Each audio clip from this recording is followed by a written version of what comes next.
नमस्कार, news 18 India पर आप सबका स्वागत है। आपके साथ मैं हूं नेहा पंत। आज के मुद्दे में हम बात करने जा रहे हैं एक उस मुद्दे की जिसकी वजह से मजदूर हर जगह या तो विरोध प्रदर्शन कर रहे हैं या फिर अपनी जान जोखिम में डालकर वो यात्रा करने को मजबूर हैं। सवाल हम ये उठा रहे हैं कि आखिर मजदूर जो इस देश के निर्माण में एक अहम भूमिका निभाते हैं, आखिर वो मजदूर सड़क पर आने को मजबूर क्यों हैं? देखिए, ये सवाल इसीलिए उठ रहा है क्योंकि सरकार की तरफ से लॉकडाउन में फंसे मजदूरों को स्पेशल ट्रेनों और दूसरे साधनों से घर भेजने का दावा किया जा रहा है। बावजूद इसके सड़कों पर हजारों मजदूर पैदल ही घर जाते दिखाई दे रहे हैं। बिना जानकारी के हजारों मजदूर रेलवे स्टेशन पर पहुंच गए हैं और कुछ जगह तो टकराव जैसे हालात बन गए हैं। ऐसे में सवाल यही है कि सरकारों के दावों के बीच मजदूर सड़क पर उतरने के लिए मजबूर क्यों हो रहे हैं? इस खबर पर हमारे साथ खास मेहमान मौजूद हैं। हमारे साथ जेडीयू से राजीव रंजन जी जल्द जुड़ेंगे। उसके अलावा हमारे साथ शिवसेना से अर्जुन खोतकर जी मौजूद हैं। अर्जुन खोतकर जी मौजूद हैं। मुंबई से हमारे साथ दिवाकर सिंह हैं और इसके साथ ही पटना से हमारे साथ रवि एस नारायण जुड़ गए हैं। सबसे पहले दिवाकर, मैं आपके पास आऊंगी, लेकिन उससे पहले एक अहम खबर हम अपने दर्शकों को दे दें। और देखिए, उसमें सबसे बड़ी बात यह है कि जो मजदूरों की मजबूरी है उस पर चर्चा तो हम जरूर करेंगे, लेकिन उससे पहले मध्य प्रदेश के बालाघाट की एक तस्वीर देखिए। ये तस्वीर दूसरे राज्यों में फंसे मजदूरों की बेबसी दर्शाती है।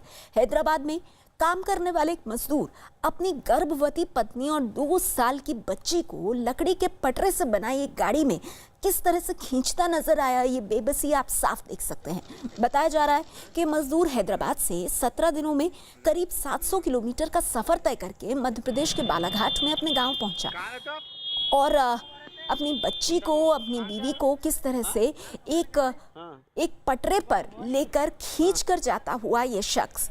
अब इससे ज्यादा मजबूर जिंदगी और क्या होगी? पत्नी गर्भवती हैं, 17 दिनों में 700 किलोमीटर का सफर तय किया है। मासूम बच्चा, गर्भवती पत्नी और अपने परिवार को एक लकड़ी के पटरे पर लेकर खींच कर ले जाता हुआ ये शख्स। कहाँ है सरकारें? कहाँ है उनके दावे? कहाँ है वो पैसा जो इन प्रवासी मजदूरों पर खर्च करने की बात हो रही है? क्योंकि ये शख्स और इन जैसे कितने परिवार हैं जो इसी तरह से पैदल चलकर या फिर इस तरह से लकड़ी के पटरे का इस्तेमाल करके यात्रा तय कर रहे हैं।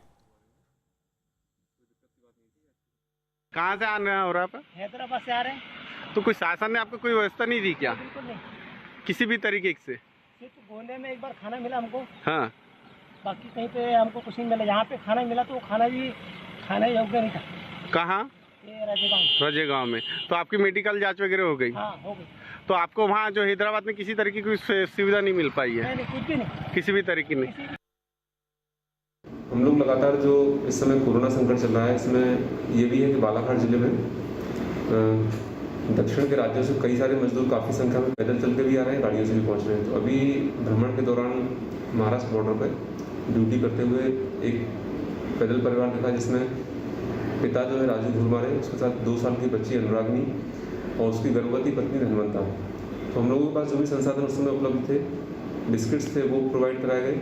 साथ में बच्ची के पास चप्पल नहीं थी, वो प्रोवाइड कराई गई, बच्ची को चप्पल दिया गया और साथ में उनको बॉर्डर पर पहुंचने के बाद मेडिकल चेकअप करा के तत्काल बस से घर रवाना किया गया है। साथ ही में ये भी कहा गया कि आप घर पर रहकर अपने क्वारंटाइन नियम को पालन करें। तो ऐसी स्थिति में इसमें ये भी देखने में आया था कि जो पिता है वो हैदराबाद से जो कि पैदल आ रहा है, तो उसने खुद ही अपने हाथों से एक गाड़ी फ्रेम की है जिसको सड़क पे छोटे पहिए लगा के उसको लुटाता हुआ ला रहा है। वहीं उत्तर प्रदेश के आगरा से भी मजदूरों की बेबसी की तस्वीर सामने आई है। पंजाब से झांसी लौट रहे एक मजदूर का परिवार अपने बच्चे को पहिए वाले सूटकेस की मदद से खींचने पर मजबूर दिखाई दिया, जिसका वीडियो सोशल मीडिया पर वायरल हो रहा है। तस्वीरें देखिए आप।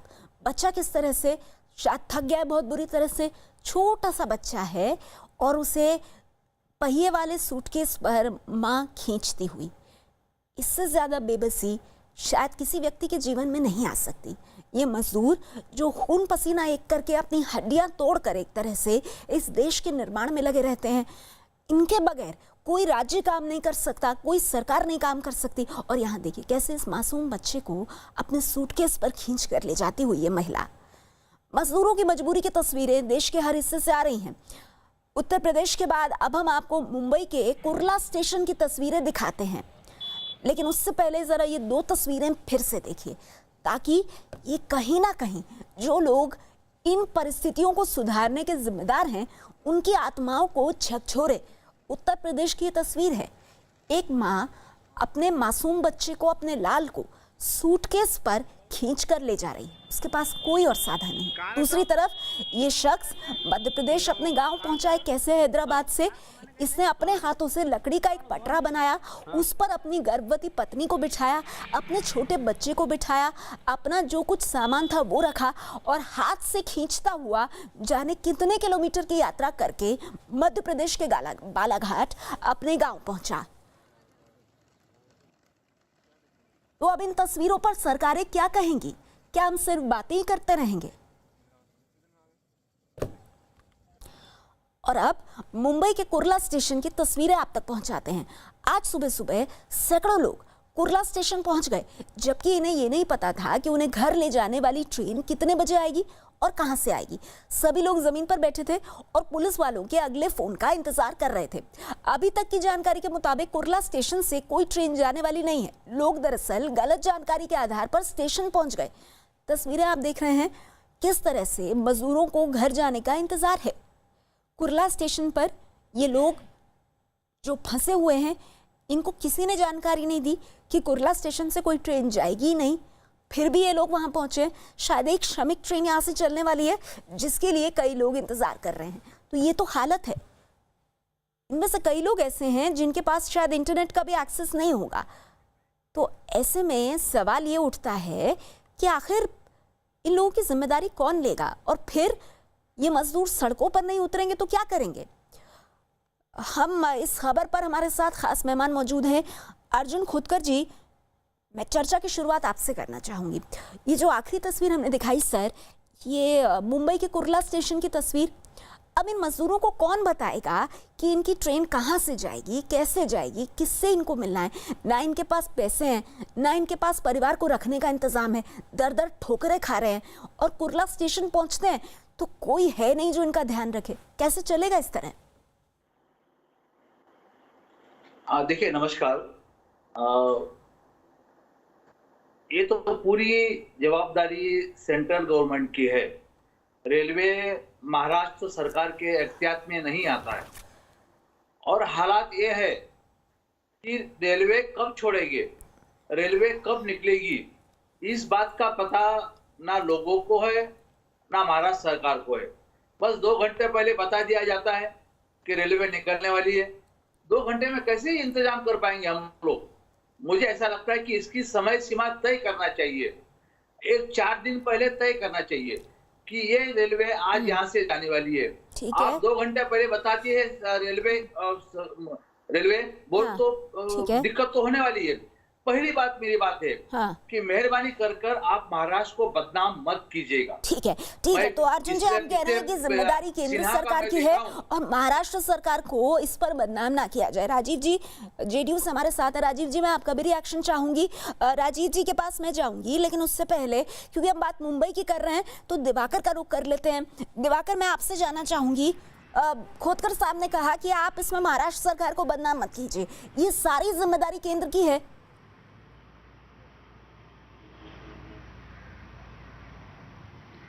देखिए, यहाँ खोतकर साहब अपना पल्ला झाड़ रहे हैं। मैं खोतकर साहब से मेरा सवाल एक ही है कि जब कोऑर्डिनेशन होता है, जब सरकार से बात होती है रेलवे की और सरकार की डिमांड के बाद ही रेलवे जो है वो ट्रेन देती है, तो सरकार को भी पता होता है कि ट्रेन कब जानी है।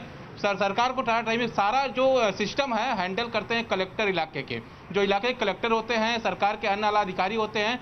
रेलवे का काम सिर्फ होता है उन्हें ट्रेन देना। अगर डिमांड की जाती है तो ट्रेन दिया जाए। पिछले 2 दिनों से मैं एसी ट्रेन को कवर कर रहा हूं, जो एसी ट्रेन चलाई गई है मुंबई सेंट्रल से। वहां पर जिस तरह की व्यवस्था की गई थी उस तरह की व्यवस्था श्रमिक स्पेशल ट्रेनों में क्यों नहीं हो सकती है? जो व्यवस्था की गई, आज यात्री आए हैं दिल्ली से, उनके लिए बाकायदा सरकारी बसें लगाई गई थी। जो लोग जो है दूर जाना चाहते हैं उन्हें बसों के जरिए उनके घर छोड़ा जा रहा है। तो आखिर श्रमिक स्पेशल व्यवस्था क्यों नहीं हो सकती है? आप ये कह रहे हैं कि श्रमिक क्या इस देश में 2 दर्जे के नागरिक हैं क्या? क्या आप बाकी यात्रियों के लिए बुरी सुविधाएं कर रहे हैं और श्रमिकों को आपने उनके हालात पर छोड़ दिया है? इसका जवाब मैं खोतकर जी से लूंगी, लेकिन इस बीच बांद्रा स्टेशन की तस्वीरें आप देख लीजिए, आज बांद्रा स्टेशन से उत्तर प्रदेश के गोंडा के लिए श्रमिक स्पेशल जानी है। पुलिस गोंडा जाने वाले सभी मजदूरों को बांद्रा स्टेशन लेकर आई है, लेकिन जिस तरह से आप तस्वीरों में देखिए, इनको धूप में बिठाया गया है, उससे सोशल डिस्टेंसिंग की भी धज्जियां उड़ती दिखाई दे रही हैं। एक तो धूप सहनी पड़ रही है इन बेचारों को, और उसके ऊपर कहीं भी सोशल डिस्टेंसिंग का कोई ध्यान नहीं रखा जा रहा है। पुलिस वाले यहाँ मौजूद हैं। सोशल डिस्टेंसिंग के नाम पर तमाम सारे नियम कायदे बनाए गए हैं, लेकिन उस सोशल डिस्टेंसिंग का हाल क्या है वो तस्वीरें दिखाता हूँ। ये गोंडा जाने के लिए यहाँ पर मजदूर इकट्ठा हुए हैं। गोंडा के लिए कुछ देर में बांद्रा टर्मिनस से ट्रेन छूटेगी। पुलिस ने इन्हें फ़ोन करके बुलाया है, बसों में लेकर आ रही है, लेकिन यहाँ पर आपको दिखाई पड़ रहा है कि किसी भी तरीके की सोशल डिस्टेंसिंग आपको नज़र नहीं आ रही है। यानी साफ है कि जिस सोशल डिस्टेंसिंग को लेकर राज्य सरकारें, केंद्र सरकार लगातार लोगों से कह रहे हैं, अपील कर रहे हैं, लेकिन जो मज़दूर जाने वाले हैं, जो प्रवासी मज़दूर हैं, वो सभी किसी भी तरीके से अपने घरों पर पहुंचना चाहते हैं, और ऐसे में सोशल डिस्टेंसिंग की खुलेआम यहाँ धज्जियाँ उड़ रही हैं। बांद्रा स्टेशन के बाहर अमूमन यही हाल हर स्टेशनों के बाहर जैसे ही ट्रेन छूटना होता है, लोग पहुंचते हैं, पुलिस उनकर लेकर आती है, और वहां पर सोशल डिस्टेंसिंग एकदम नहीं होती है, और इसी तरीके की तस्वीरें हर जगहों से सामने आती हैं। कैमरामैन तबरेज के साथ अभिषेक पांडे, मुंबई, न्यूज़ 18 इंडिया। तो एक बार फिर से इन दो तस्वीरों को ध्यान से देखिए। दो तस्वीरें कौन सी हैं? मुंबई की हैं। किस तरह से दो तस्वीरों में आप देखेंगे मजदूरों की बेबसी।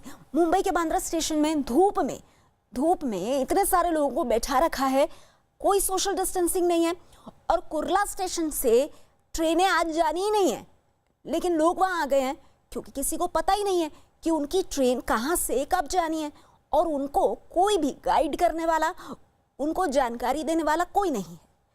तो ऐसे में मजदूरों को सड़क पर अगर ये नहीं आएंगे तो ये क्या करेंगे? राजीव रंजन जी, ऐसे हालात में मजदूर सड़क पर नहीं आएगा, बेचारा बेबस मजदूर तो क्या करेगा? अपनी पत्नी को, गर्भवती पत्नी को पटरे में लकड़ी का पटरा खुद से बना करके उससे खींच कर लेकर आ रहा है वो।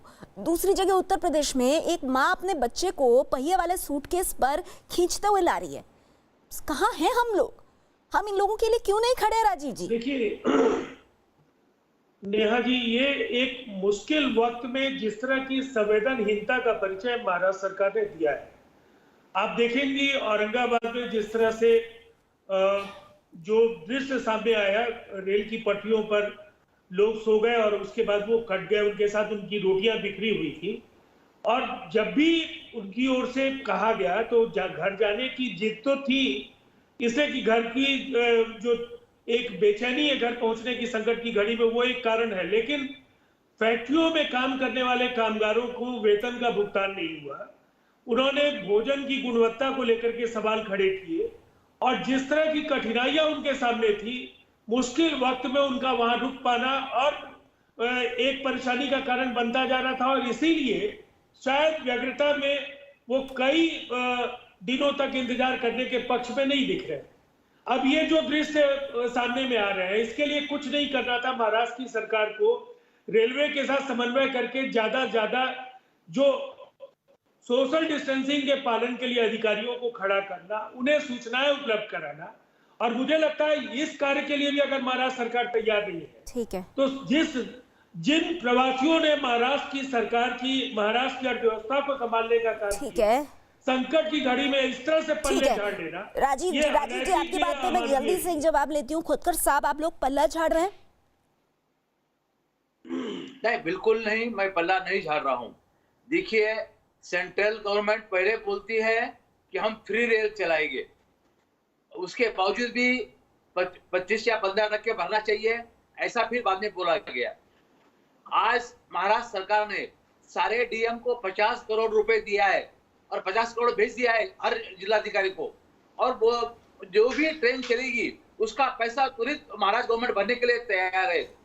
देखो, ट्रेन चलती है तो वो स्टेट का एनओसी हमें चाहिए, वो एनओसी हमें नहीं मिल रहा है, वो बिहार से हो या यूपी से हो, हमारी स्पष्ट भूमिका है। तो राजीव जी, आप लोग एनओसी नहीं दे रहे हैं, महोदय वो ने कह रहे हैं हम तो बेचेंगे लोगों को, एनओसी तो दीजिए। स्टेट छोड़ने की जरूरत नहीं है। ठीक है राजीव जी, इसका जवाब दीजिए। जगह पर रुकिएगा, कोई जाने की जिद मत कीजिएगा, कोई जाने की जिद मत कीजिएगा। हम सारी ठीक है, खोदकर जी आपकी बात का जवाब दे रहे हैं। खोदकर जी, राजीव जी आपकी बात का जवाब दे रहे हैं, एनओसी का जवाब दे रहे हैं।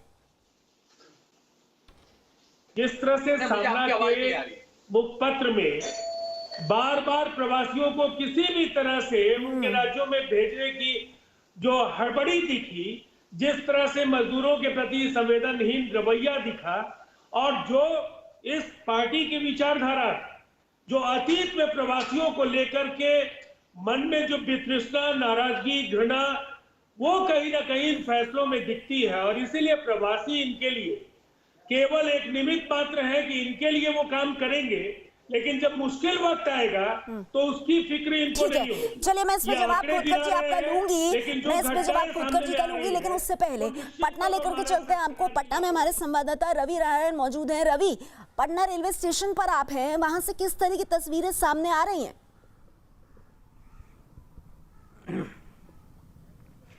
देखिए, राजनीतिक दल जो है एक दूसरे पर आरोप प्रत्यारोप जरूर लगाते रहे, लेकिन हकीकत है कि ये जो तस्वीरें हैं सिर्फ एक जगह नहीं है, हर जगह जो तस्वीरें हैं वो निकल करके आ रही है। अगर बिहार की बात करें तो मुख्यमंत्री जी ने यहाँ पे कहा है कि जिस ढंग से मामले लगातार सामने आ रहे हैं, एक सप्ताह के अंदर ज़्यादा से ज़्यादा जितने मजदूर हैं उन्हें लाया जाए बिहार में। लेकिन ज़रा सोचिए कि अभी तक लगभग 150 ट्रेनें आई हैं, लगभग 2 लाख मजदूर आए हैं। कहा जा रहा है कि 20 से 25 लाख मजदूर हैं, वो आखिर कब आएंगे, कैसे आएंगे, इसका क्या जो ब्लूप्रिंट है वो किसी को नहीं पता। अभी देखिए, यहाँ पे आज भी जो है वो 27 ट्रेनें पटना पहुँचने वाली हैं। अच्छा। जिसमें से 30,000 से ज़्यादा मजदूर जो हैं वो पहुँचेंगे। उन्हें रहना, क्वारंटाइन सेंटर में रखना, जिस ढंग से क्वारंटाइन सेंटर में जो आवाज़ें निकल रही हैं कि खाने की अच्छी चीज़ें नहीं मिल रही हैं, ये सारी चुनौतियां जो हैं वो एक बिहार सरकार को ठीक आप कह रहे हैं रवि कि ये एक सरकार नहीं है, सभी सरकारों के साथ ऐसा लग रहा है, यही स्थिति है। हम एक बार आपको अब उत्तर प्रदेश लेकर चलते हैं। देखिए, लॉकडाउन 4 शुरू होने की तैयारी चल रही है, लेकिन सड़कों से बेबस मजदूरों की भीड़ कम होने का नाम नहीं ले रही है। लखनऊ के शहीद पथ के मोड़ पर दूसरे राज्यों से आए मजदूर अपनी जान जोखिम में डालकर यहाँ पहुंचे। तस्वीरें देखिए, हजारों किलोमीटर पैदल चलकर अपने घर जाने को मजबूर मजदूर, और सरकार के दावों में जमीन आसमान का अंतर दिखाई दे रहा है।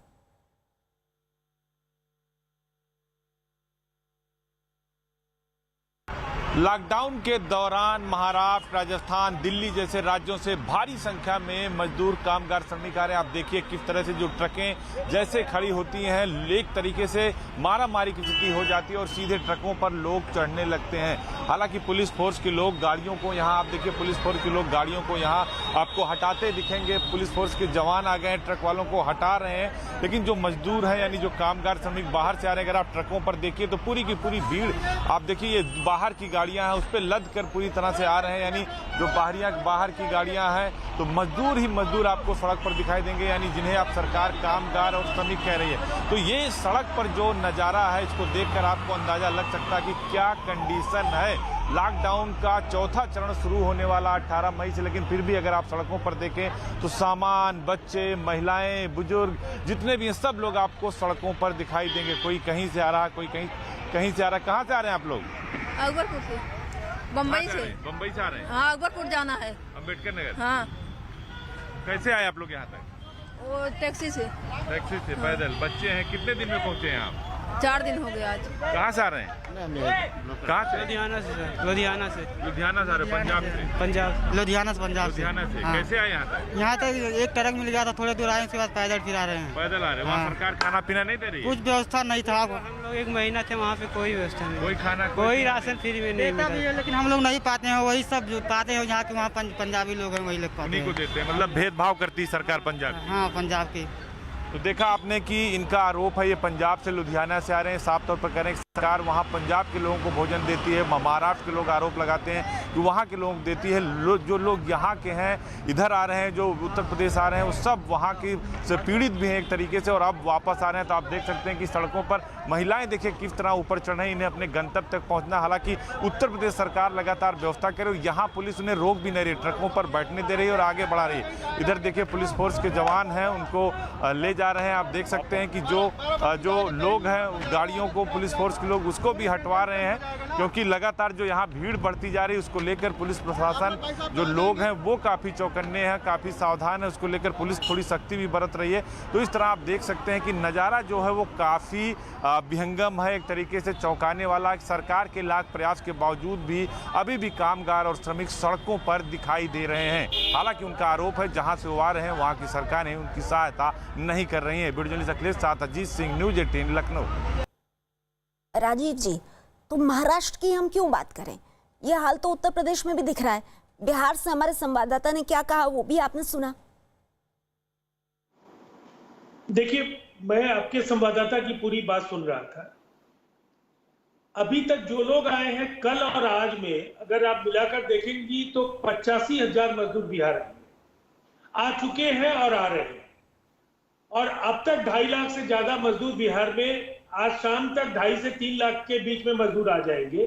कर्नासा के बॉर्डर पर, जो उत्तर प्रदेश का बॉर्डर है, वहां अनेक लोग पैदल चल करके वहां तक पहुंचे थे। उनके लिए स्पेशल ट्रेन के जरिए उनको लाया गया और साथ ही साथ अब बसों से भी लाने के निर्देश राज्य सरकार ने दे दिए। हमारी पूरी कोशिश है कि 1 सप्ताह का जो ये लक्ष्य है, नीतीश कुमार जी प्रबंधन पर काम करते हैं। वो अफरा तफरी के बजाय वो एक बाजाबता उन्होंने एक रूपरेखा तय कर दी है कि राज्य में मजदूर आएंगे। क्वारंटीन शिविरों को लेकर के उन्होंने बातें कही। क्वारंटीन शिविरों में कुछ जगहों पर जो शिकायतें आई उनकी जांच हुई, उनको दुरुस्त किया गया और केंद्र सरकार ने ब्लॉक क्वारंटीन सेंटर्स के मॉडल की तारीफ भी की। अब ये एक बहुत ही मुश्किल घड़ी है। नहीं, इस बात से कोई इनकार नहीं है राजीव जी कि ये मुश्किल घड़ी है, लेकिन मजदूरों को ये लगता है कि आप ही लोग तो उनकी ताकत हैं, क्या आप लोग उनकी मदद नहीं करेंगे? ये सवाल वो लोग पूछ रहे हैं। आप मेरे साथ रहिए। अगली खबर भी बिहार से है राजीव जी। बिहार के दूसरे शहरों से प्रवासी मजदूरों को खगड़िया लाया जा रहा है, जिसमें लापरवाही बरती जा रही है। देखिए, जिन मजदूरों को खगड़िया लाया जा रहा है उन्हें बसों की छतों पर बिठाकर भी लाया जा रहा है। तो ये इस वक्त की बड़ी खबर है कि ये देखिए तस्वीरें आप देख रहे हैं, किस तरह से ये लोग बसों की छतों पर बैठे हैं।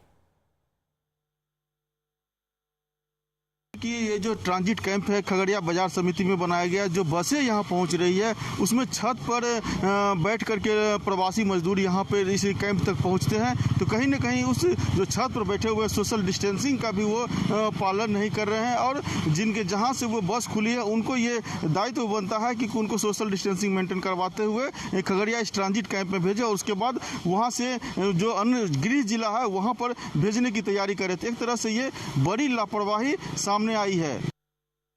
देखिए, वाकई में बहुत बड़ी लापरवाही है। दरअसल प्रवासी मजदूरों को खगड़िया लाया जा रहा है और इसमें लापरवाही देखिए किस तरह से बरती जा रही है। बस की छत पर मजदूरों को बिठाया गया है। सोशल डिस्टेंसिंग तो दूर की बात है, क्या इस तरह से आप मजदूरों को एक जगह से दूसरी जगह लेकर जाएंगे? जिस वक्त कोरोना का संकट है, मजदूर पूरी तरह से बेबस हैं, वो जैसे तैसे घर पहुंचना चाहते हैं। पर सवाल ये है कि प्रशासन ये सब क्यों होने दे रहा है? राजीव जी, खोदकर साहब मैं आपके पास आऊंगी, लेकिन ये सवाल सीधा राजीव जी से जुड़ा है। राजीव जी, इस तस्वीर पर आप क्या कहेंगे? सर, ये तो चीजें आप लोगों को ही ठीक करनी है। देखिए, ये दुर्भाग्यपूर्ण तो है, लेकिन मैं एक बात जरूर कहूंगा, थोड़ा मजदूरों को धैर्य भी रखना होगा। अधिकारियों के कहने के बाद भी कई स्थानों पर जिस तरह से क्वारंटीन शिविरों से कुछ लोग निकल करके गए, अंततः राज्य सरकार ने निर्णय लिया कि जो सहयोग नहीं करेंगे उन्हें जो 500 रुपए का जो की राशि जो दी जाने वाली है और साथ ही साथ जो उन्हें ट्रेन का किराया दिया जाना है वो नहीं दिया जाएगा अगर वो नियमों का पालन नहीं करेंगे। एक मिनट उसमें बसों पर राजीव जी, राजीव जी देखिए, जब ये बसों पे सवार हुए होंगे तो कोई तो पुलिस वाला होगा ना। ऐसा तो नहीं है कि मजदूर खुद ड्राइवर को बोलेगा कि मैं बस की छत पे चढ़ जाता हूँ। राजीव जी, हम ऐसी बात तो नहीं कर सकते, हम सारा दोष इन मजदूरों पर डाल दें। वो जिनके पास खाने को पैसे नहीं है, वो जो अपनी गर्भवती पत्नी को अपने हाथ से बने लकड़ी के पटरे पर लेकर जा रहा है। अगर हम इनके लिए कुछ नहीं कर सकते तो कम से कम दो बोल ऐसे तो बोलें जिससे इनके दिल को आहत ना हो। लेकिन ये तस्वीर हर जगह दिख रही है। और खोदकर साहब, मैं आपसे जानना चाहती हूँ, आप कह रहे हैं महाराष्ट्र सरकार को बदनाम ना किया जाए, अब क्यों ऐसा हो रहा है खोदकर साहब कि हर राजनेता को अपनी सरकार और अपनी छवि की पड़ी है? क्या ये मजदूर हमारे लिए बिल्कुल मायने नहीं रखते? देखिए, मैं बिल्कुल बोल रहा हूँ आपको कि महाराष्ट्र को बदनाम मत कीजिए, इसलिए कि आज बताया जा रहा है कि महाराष्ट्र में खाना नहीं मिल रहा है। ये तस्वीर मैं आपको बताता हूँ, ये तस्वीर आप देखिएगा। ये भाई साहब क्या बोल रहे हैं, ये यूपी के हैं, यूपी के भाई साहब है। ये बोल रहे हैं कि महाराष्ट्र में बहुत अच्छी सहूलियत मिल रही है, एनजीओ काम कर रहे हैं, सरकार काम कर रही है। मुंबई के अंदर 5.5 लाख लोगों का इंतजाम किया है, खाने का, रहने का इंतजाम किया है। सीएम साहब माननीय उद्धव जी हर बात की खबर ले रहे हैं। महाराष्ट्र के आरोग्य मंत्री राजेश जी टोपे धारावी जैसे हॉटस्पॉट में जा रहे हैं, मालेगांव जैसे हॉटस्पॉट में जाकर वहाँ पर काम कर रहे हैं। ठीक है खोदकर साहब, राजीव रंजन जी, खोदकर साहब, आप दोनों को मेरा नमन है। नहीं, मैं नमन कर रही हूँ आप लोगों को, मेरा आप लोगों को करबद्ध नमन है। ये जो लोग हम देख रहे हैं ना अभी तस्वीरों में, ये इस देश के वासी नहीं है सर, क्योंकि आप लोग तो सब कुछ कर रहे हैं, तो ये लोग पता नहीं कहां से आ गए हैं, पता नहीं कौन लोग हैं ये। आप दोनों को नमन है मेरा। आप लोग खुद सोचिएगा कि टीवी पर आकर के जब आप अपनी बात कहते हैं और कहीं कोई फंसा हुआ मजदूर आपको सुन रहा होगा तो उसके दिल पर क्या गुजर रही होगी। कहते हैं ना कि गरीब जो होता है वो और तो कुछ नहीं कर पाता, लेकिन कहीं ना कहीं उसके मन से जो भावना निकलती है वो बड़ी घातक हो सकती है अगर वो मजदूर सताया हुआ हो। बहुत बहुत शुक्रिया आप सभी का हमारे साथ जुड़ने के लिए। लेकिन इस बीच चलिए आपको गुजरात लेकर चलते हैं। गुजरात के भरूच में फंसे दूसरे राज्यों के मजदूरों ने गांव वापस भेजने की मांग पर हंगामा किया। बड़ी संख्या में मजदूर प्रदर्शन के लिए वहां से गुजर रहे हाईवे पर इकट्ठा हो गए और हाईवे को जाम करने की कोशिश की, जिसकी जानकारी मिलने पर पहुंची पुलिस वाले मजदूरों को समझाने में जुट गए। इस बीच सरकार ट्रेनों से मजदूरों को उनके घर पहुंचाने का दावा कर रही है, लेकिन दुमका से जो तस्वीरें सामने आ रही हैं, जहां 20 मजदूर पैदल ही वाराणसी से पश्चिम बंगाल के मालदा जाते हुए दिखाई दिए। इन मजदूरों के साथ छोटे छोटे बच्चे भी हैं जो पिछले 7 दिन से लगातार पैदल चल रहे हैं। इस गर्मी में पैदल चलना कितना मुश्किल है, इसका अंदाजा हम और आप बहुत आसानी से लगा सकते हैं। देखिए, तो सब जानते हैं कि ट्रेनें कम हैं, बसें एक राज्य से दूसरे राज्य नहीं जा रही हैं। ऐसे में मजबूर मजदूर घर जाने के लिए अपनी जान भी खतरे में डालने से चूक नहीं रहे हैं। तस्वीरें आप फिलहाल झारखंड के दुमका की देख रहे हैं। पैदल ही सिर पर अपना सामान बांधे, इस आस में कि चलते चलते चलते आखिरकार घर तो पहुंचेंगे। बताइए, इन मजदूरों के साथ कौन खड़ा है? सिवाय इनकी हिम्मत के कोई और नहीं।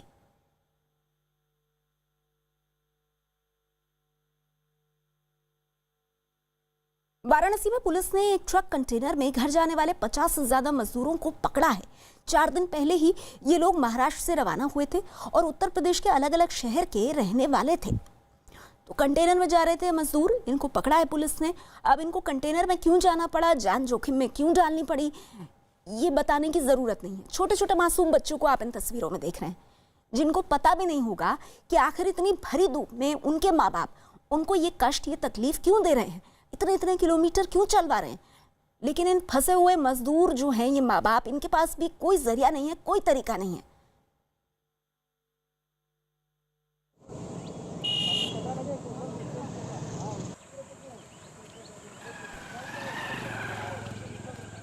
सरकारों से मजदूरों की नाराजगी भी साफ दिखाई दे रही है। सहारनपुर में हरियाणा और उत्तर प्रदेश के बॉर्डर पर मजदूरों और पुलिस के बीच झड़प की नौबत आ गई।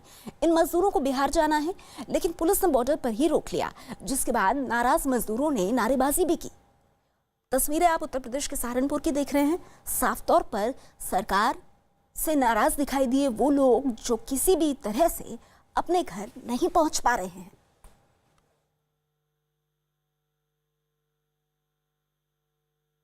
कोरोना महामारी की वजह से लगे लॉकडाउन के दौरान दिल को छूने वाली अनगिनत तस्वीरें सामने आ चुकी हैं।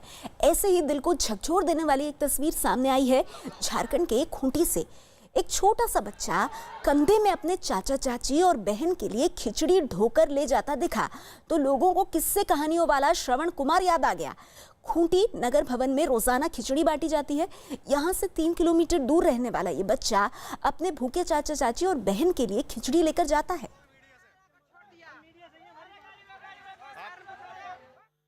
वहीं दिल्ली से मुंबई सेंट्रल स्टेशन पहुंचे यात्री को उनके सामान समेत बाकायदा कीटनाशक दवाओं से सैनिटाइज किया गया।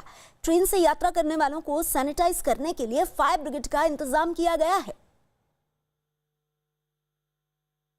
दिल्ली से विशेष एसी ट्रेन मुंबई सेंट्रल पहुंच चुकी है और मुंबई में जिस तरह के कोरोना के हालात हैं उसके देखते हुए हर तरह का एहतियात बरता जा रहा है। आप देखिए जो पैसेंजर यहाँ पर बाहर निकल रहे हैं स्टेशन से उन्हें बाकायदा सैनिटाइज उनके सामान को उन्हें सैनिटाइज किया जा रहा है मुंबई फायर ब्रिगेड के द्वारा, क्योंकि जिस तरह से दिल्ली भी रेड जोन में है और मुंबई भी रेड जोन में है तो जो दिल्ली से पैसेंजर यहाँ पहुँचे हैं खासतौर पर मुंबई और आसपास के इलाकों के रहने वाले हैं उन्हें ज़्यादातर जो पैसेंजर हैं वो उन्हें होम क्वारंटाइन का स्टैम्प मारकर छोड़ा जा रहा है। घर में उन्हें 14 दिन का होम क्वारंटाइन रहना है, लेकिन यहाँ पर देखिए जो पैसेंजर निकल रहे हैं वहाँ पर फायर ब्रिगेड के जवान द्वारा उनके सामान और उन्हें सैनिटाइज किया जा रहा है बाकायदा, ताकि जो कीटाणु के जो अटैक है लगातार जो कोरोना वायरस का वो लक्षण जो है वो कीटाणु मर जाए। और इसीलिए यहाँ पर लगातार जो है फायर ब्रिगेड के द्वारा जो है वो सैनिटाइजेशन का काम जारी है। हालांकि अंदर भी फायर ब्रिगेड के जो जवान हैं वो लगातार सैनिटाइज कर रहे हैं, क्योंकि जो स्थिति है मुंबई में इस वक्त कोरोना का सबसे